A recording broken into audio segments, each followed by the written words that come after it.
तो राजा पूछते हैं, जिन्हें आप महामाया कहते हैं वे देवी कौन है? मुनि ने जो अब सामने आख्यान रख दिया है उसमें बताया जा रहा है कि राजा और वैश्य दोनों के दुख के मूल में और दोनों की संभावित मुक्ति के मूल में एक ही हैं, भगवती महामाया। तो फिर स्पष्ट ही है कि राजा की उत्सुकता होगी ये जानने में कि ये महामाया है कौन, इन्होंने ही मुझे फंसाया और यही मुझे मुक्ति देंगी। तो ऋषिवर मुझे बताइए महामाया कौन है। तो अब आगे का जो पूरा ग्रंथ है वो महामाया का वृतांत देगा। समझ में आ रही बात? तो अब राजा ने पूछा मुझे महामाया के बारे में बताइए। तो ऋषि अब इस अध्याय में और जो शेष 12 अध्याय हैं उनमें महामाया का पूरा वृतांत देंगे। और जैसा कि स्पष्ट ही है, ग्रंथ के समापन तक आते आते राजा को और वैश्य को अपने अपने मनवांछित पदार्थों का और स्थितियों का लाभ होगा, हम देखेंगे। जिन्हें आप महामाया कहते हैं वे देवी कौन हैं? ब्राह्मण, उनका आविर्भाव कैसे हुआ? उनके चरित्र कौन कौन हैं? ब्रह्म वेत्ताओं में श्रेष्ठ महर्षि, उन देवी का जैसा प्रभाव हो, जैसा स्वरूप हो और जिस प्रकार प्रादुर्भाव हुआ हो, वो सब मैं आपके मुख से सुनना चाहता हूँ। मुझे बताइए देवी कौन है, प्रादुर्भाव क्या है उनका, कहाँ से आई, क्या करती हैं, और ये भी कहिए कि उन्हें प्रसन्न करना कैसे संभव हो। तो ऋषि कहते हैं, राजन वास्तव में तो वे देवी नित्य स्वरूपा ही हैं। जो नित्य है उसका स्वरूप है। नित्य कौन? ब्रह्म, सत्य। ब्रह्म के स्वरूप को ही माया कहते हैं। संपूर्ण जगत उन्हीं का रूप है, उन्होंने ही सारे विश्व को व्याप्त कर रखा है। उनका प्राकट्य अनेक प्रकार से होता है। यद्यपि वे नित्य और अजन्मा हैं, तथापि देवताओं का कार्य सिद्ध करने के लिए प्रकट होती हैं। उस समय वो कहलाती हैं कि उत्पन्न हुई लोक में। हैं वो नित्य और अजन्मी, क्योंकि वास्तव में वो कौन है? ब्रह्म है, और ब्रह्म नित्य है, ब्रह्म अजात है, अजन्मा है।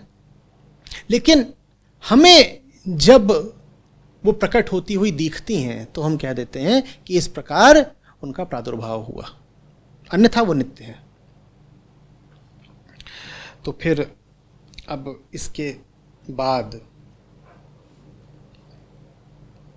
मधुकैटभ संहार की कथा है प्रथम चरित्र में, उसकी हम चर्चा करेंगे। उससे पहले कोई प्रश्न? आचार्य जी, अभी तक जो विवरण रहा उसमें देवी को ऐसा लग रहा है जैसे कोई पर्सनालिटी हो, कोई व्यक्तित्व हो और आपसे बाहर का कुछ हो। तो इसको और मन के तल पे कैसे समझा जा सकता है? देखो, आत्मा सत्य है, आत्मा का ही दूसरा नाम ब्रह्म है।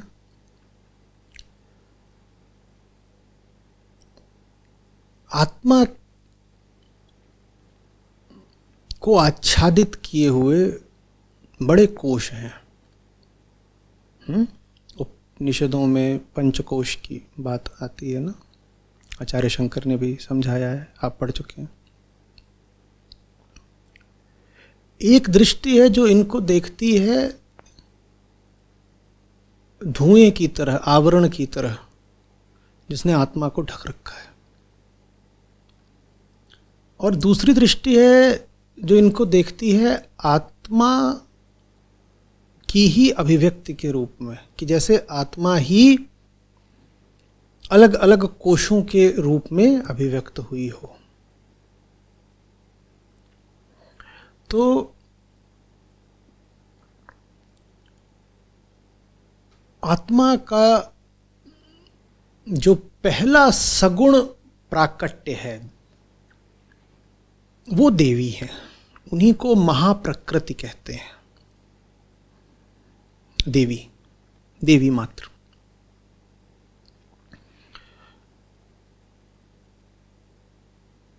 ये जो देवी हैं ये आत्मा के इतने निकट और इतनी अभिन्न हैं कि अभी ये त्रिगुणात्मक भी नहीं है। जैसे आत्मा निर्गुणी होती है ना, वैसे ही जो महादेवी हैं, जो महाप्रकृति हैं, जो मूल प्रकृति हैं, वो अभी त्रिगुणात्मक भी नहीं है। फिर वो आगे चल करके 3 गुणों में जैसे विभाजित हो जाती हूं, जैसे अपने 3 रूप दिखाती हूं। 3 फिर वो देवियों के नाम से जानी जाती हैं। तो सतोगुणी सरस्वती हो जाती हैं, रजोगुणी लक्ष्मणी हो जाती हैं और तमोगुणी काली हो जाती हैं।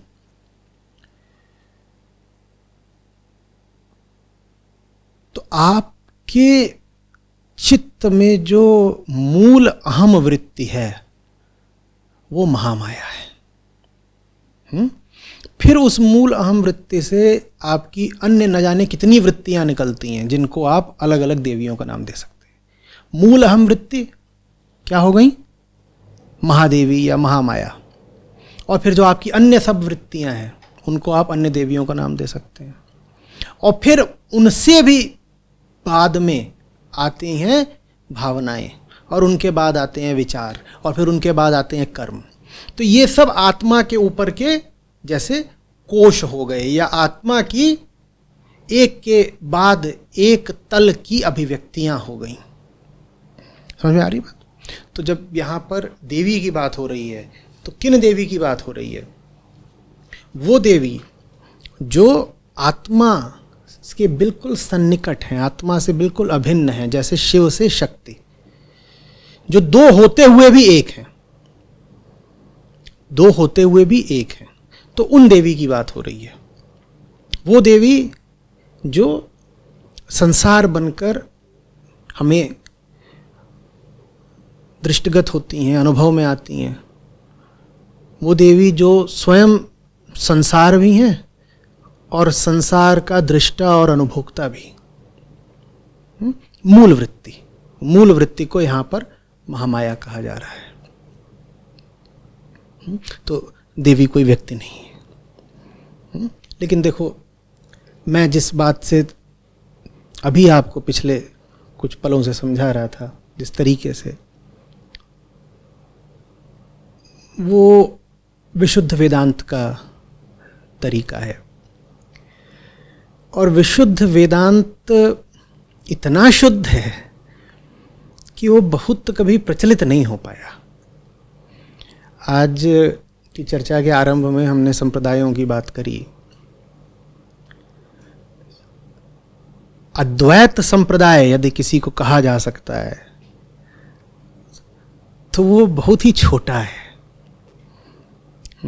हालांकि आप ये कह सकते हो कि जो शैव हैं वो भी अद्वैतवादी होते हैं, ठीक है, लेकिन फिर भी अगर आप विशुद्ध अद्वैत की बात करोगे तो ऐसे लोग बहुत कम हैं। कारण बहुत स्पष्ट है ना।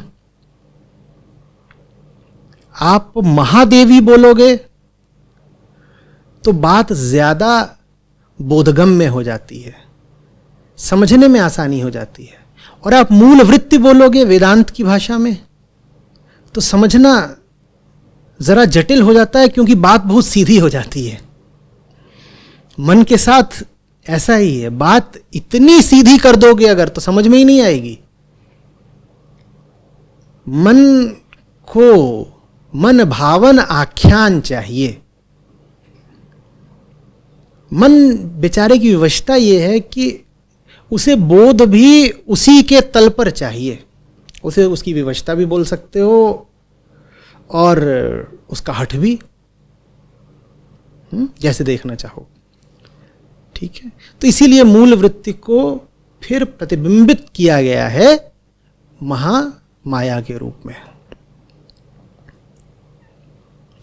ठीक है। स्पष्ट है? कुछ और? जी। आचार्य जी, आपने एक जगह बोला है कि प्रकृति से पूरी तरह से हारे हुए हैं, हारोगे तुम बार बार, एक वीडियो भी है उसमें। तो जैसे अभी महामाया का जैसे बात हुआ तो इस तरह से और साथ में आप ये भी आपने कई बार कहा है कि हमको, हालांकि हम पूरी तरह से हारे हुए हैं, पर एटलीस्ट हमको अपनी तरफ से जितना हम लोग फाइट कर सकते हैं उतना हमको करना चाहिए। तो वो फाइट करने का क्या मतलब है, मतलब वो शक्ति और ये मत पूछिए कि फाइट करने का क्या मतलब है, संघर्ष का क्या मतलब है। मेरे साथ हैं तो हमेशा पूछिए कौन है जो संघर्ष करेगा, कौन है जो संघर्ष करेगा। जो संघर्ष करेगा वो भी तो प्रकृति ही है ना, जिससे सारी बात हो रही है वो भी तो प्रकृति ही है ना। अहंकार कौन है, प्रकृति का ही तो अंग है ना, कि नहीं है? प्रकृति से भिन्न है क्या अहंकार? भिन्न तो नहीं है ना। तो प्रकृति का एक रूप वह है, एक कार्य वो है जो अहंकार को बद्ध रखता है, जिसके बारे में मैंने कहा कि हारोगे तुम बार बार। वो प्रकृति का ही काम जो तुम्हें हराएगा। लेकिन प्रकृति का ही अंग होने के नाते, प्रकृति का ही पुत्र होने के नाते, प्रकृति की ही ओर से तुम्हारी मुक्ति के लिए सुविधा और उपाय भी होंगे। तो जब मैं तुम्हें प्रेरणा देता हूं कि पर कोई हार आखिरी ना हो, तो वास्तव में मैं बात भी किससे कर रहा हूं? मैं प्रकृति पुत्र से ही तो बात कर रहा हूं, उसी से तो कह रहा हूं ना कोई हार आखिरी नहीं होनी चाहिए। अरे भाई, ब्रह्म की तो कोई हार जीत होती नहीं, आत्मा का ना कोई संघर्ष होता है, ना हार होती है, ना जीत होती है। तो ये सारी बात ही मैं तुमसे कर रहा हूं जो प्रकृति के भीतर ही है, जो प्रकृति के भीतर ही है। उसको जो भी सहायता इत्यादि मिलनी है वो कहां से मिलनी है? प्रकृति से ही मिलनी है। तो कहने का आशय ये था कि प्रकृति को अपनी हार की तरह नहीं, अपनी जीत की तरह उपयुक्त करो। ये आपके ऊपर है कि प्रकृति में आपकी हार हो जाती है या आपकी जीत हो जाती है। संभावना ज्यादा यही है कि हार होगी। क्यों होगी?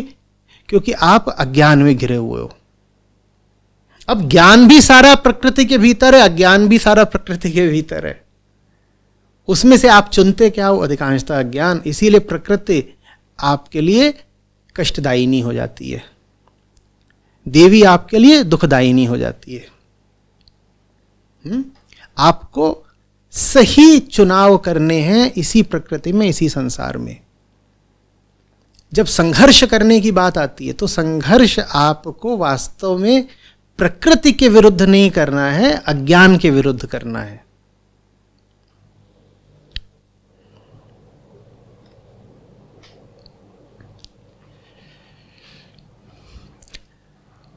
देखिए क्या है प्रकृति? दो छोर हैं। प्रकृति के एक छोर पर है आत्मा। एक ऐसे एक रेखा की तरह लो, उसके एक छोर पर है, दूसरे पर है अहंकार। आत्मा क्या है? प्रकृति ही है। अहंकार क्या है? प्रकृति ही है। जो कुछ है वो सब क्या है? प्रकृति ही है। उसी प्रकृति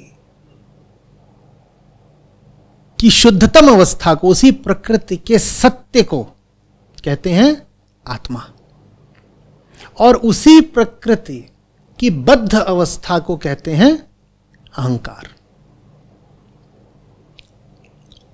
तो एक ही है, आत्मा और अहंकार भी उस दृष्टि से एक ही हैं। बस उन दोनों के बीच में प्रकृति आ गई है, प्रकृति का पूरा फैलाव आ गया है। आत्मा, अहंकार, बीच में प्रकृति। अब तुम्हारे ऊपर है कि तुम प्रकृति को उस विरोधी की तरह देखते हो जिसने तुम्हें आत्मा से दूर कर दिया। देख सकते हो, बिल्कुल। ये आत्मा, ये मैं, बीच में कौन है? प्रकृति। इसी ने मुझे आत्मा से दूर कर रखा है। या तुम प्रकृति को उस पुल की तरह देखते हो जो तुमको आत्मा से मिलाएगी। ये मैं, ये आत्मा, और बीच में पुल है जिसका नाम है प्रकृति। ये तुम पर है। जैसे देखना हो देख लो।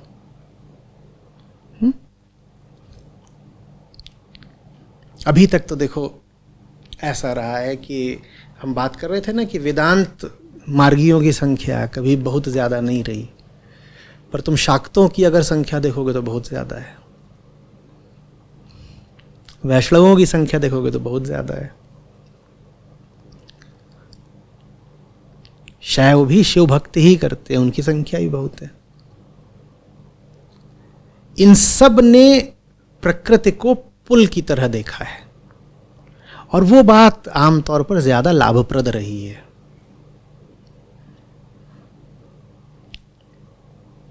वो ज्यादा लाभप्रद रही है।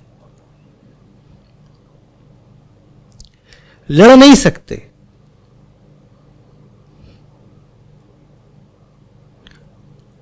उसको समझकर उसका सही उपयोग कर लो। लड़ोगे तो हारोगे, या ऐसे कह लो कि लड़ने का एक ही तरीका है, उसको समझ लो और लड़ो मत, यही सही तरीका है लड़ने का।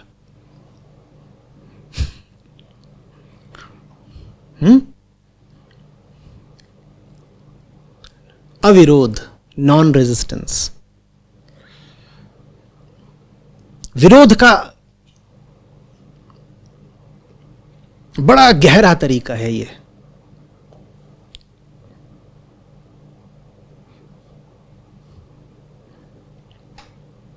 बुद्ध की एक शिक्षा है कि तुम्हें जो भी कष्ट होते हैं वो परिवर्तन से नहीं होते, परिवर्तन को जो तुम विरोध दे रहे हो उससे तुम्हें कष्ट होता है, वरना परिवर्तन मात्र तुम्हें कष्ट क्यों दे देगा।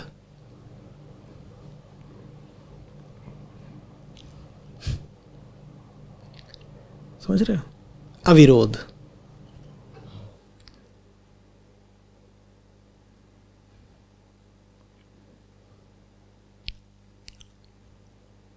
अविरोध माने वो नहीं होता जो बहुत बार लोगों को लग जाता है कि वृत्ति के बहाव में बहने लग गए। ना ना ना ना, वृत्ति का विरोध नहीं किया, इसको अविरोध नहीं कहते। वृत्ति का तो अर्थ ही है वो जो विरोध में ही जीती है। अगर तुमने वृत्ति का विरोध नहीं किया तो तुम विरोध में जी रहे हो, क्योंकि वृत्ति का नाम ही विरोध है, वरना द्वैत कहां से आएगा। व्यक्ति हो और संसार हो और विरोध और संघर्ष ना हो ही नहीं सकता ना। बच्चा पैदा होते ही रोता है, व्यक्ति और संसार में तो लगातार संघर्ष बना ही रहता है। तो वृत्ति के बहाव में स्वयं को बहने देना, जैसे गोइंग विद द फ्लो कहते हैं, वो नहीं है नॉन रेजिस्टेंस या विरोध। वृत्ति को समझ लेना और वृत्ति की विरोधात्मकता में न फंसना अविरोध कहलाता है।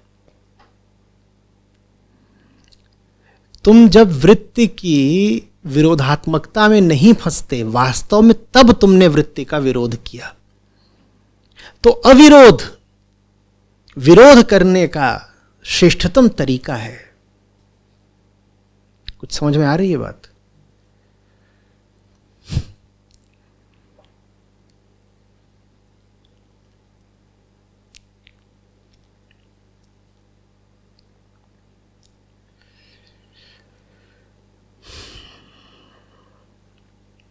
आगे बढ़े तो सो रहे हैं विष्णु। आप कुछ पूछ रहे थे? तो सो रहे हैं विष्णु।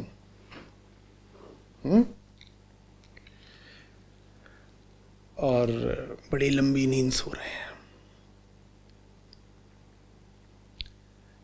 तो उनके कानों के मैल से दो असुर पैदा हो गए। कानों के मैल से। मधु, कैटब। इन्होंने बड़ा उत्पात मचाया और ये ब्रह्मा को मारने को तत्पर हो गए। बोले मारेंगे ब्रह्मा को। लगे हैं पीछे ब्रह्मा के। ब्रह्मा वहां से भागे कि ये क्या विपत्ति आई। वो विष्णु के पास आए, देखा वो सो रहे हैं। तो ब्रह्मा समझ गए विष्णु नहीं उठेंगे, कोई विशेष बात ही है जो उन्हें सुलाए हुए। विष्णु अपनी योग निद्रा में है। तो तब उन्होंने महामाया का स्तवन किया, स्तुति की, और बोले कि आप से ऊंचा कौन हो सकता है, आप जो स्वयं भगवान को भी सुला सकती हैं, आपकी मैं स्तुति भी कैसे करूं, मैं ऐसा क्या बोलूंगा जो पर्याप्त होगा आपकी प्रशंसा हेतु। कुछ नहीं कह सकता मैं, आपसे ऊंचा कोई नहीं। आप में वो शक्ति है कि आप स्वयं भगवान को भी निद्रा में डाल सकती हैं। तो ऐसा कह करके ब्रह्मा जी ने, ये सारी बातें हम कह चुके हैं कि सांकेतिक हैं, समझना, स्तुति करी महामाया की। तो फिर महामाया विष्णु जी की आंखों से और भौहों से प्रकट होकर के बाहर आई और विष्णु भगवान जग बैठे। जब वो उठ बैठे तो ब्रह्मा जी ने उनको सारा हाल कह सुनाया। जब हाल कह सुनाया तो बोले ठीक है। और फिर कहानी कहती है कि मधुकैटभ से उनका 5000 साल तक युद्ध हुआ, और तब भी वो दोनों हारे नहीं,